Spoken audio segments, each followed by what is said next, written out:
The day starts in Tours in front of a phone repair shop because the display of my phone suddenly got black. Let's see if they can repair it. I give it a shot to the second one. It is 5 to 10 and they arrived already. They need a little bit of time to set up the shop. They have the display and apparently in 1 hour it's done. While I wait for the phone, I'm walking around Tours and here's the Cathedral of St. Martin, the one of the famous songs of kids. Here's the pretty central square of Tours.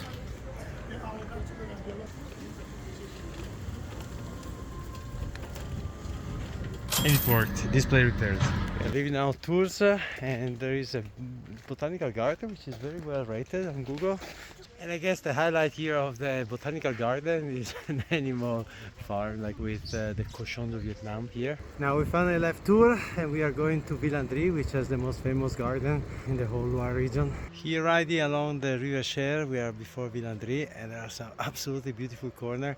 This is a village I think is called Sauvigny.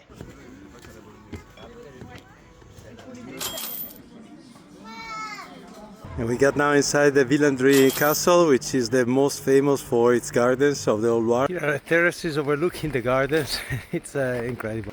It was interesting to read the history of this castle. It was originally a medieval fort and then it turned into a Renaissance castle with formal gardens like these ones. Then they were completely torn down and only about 100 years ago a new family bought them, a Spanish lady and an American gentleman. Bought the grounds and re-established the gardens, the former gardens, as they were in the Renaissance time. And also in Villandry we cannot miss a good labyrinth. Strange enough for me, the first castle that we saw here in the Loire was full of people, and today with this one, which is very impressive, there's very few people in the garden.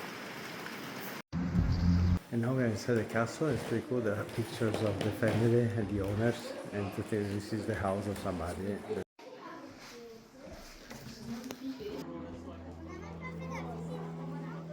Leaving Villandry now and we go to Azey, where there is the last castle of the day, and also we will spend the night there somewhere close to the castle.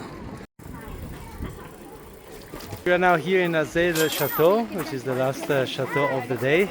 Hopefully it's a bit different than any of the others that we've seen. Here we are inside the castle of Azey, which I read has been built through the century with the sole scope to make it picture perfect and to make it the perfect example of a Renaissance castle. Inside the castle they give it a modern spin. Beside the ancient paintings there are some modern pictures. And I guess with so many castles around the Loire, they also need to differentiate each other to get some public. Finished with the castle of Azey, which is aesthetically absolutely incredibly beautiful. Now we go to the hotel and we finish the day.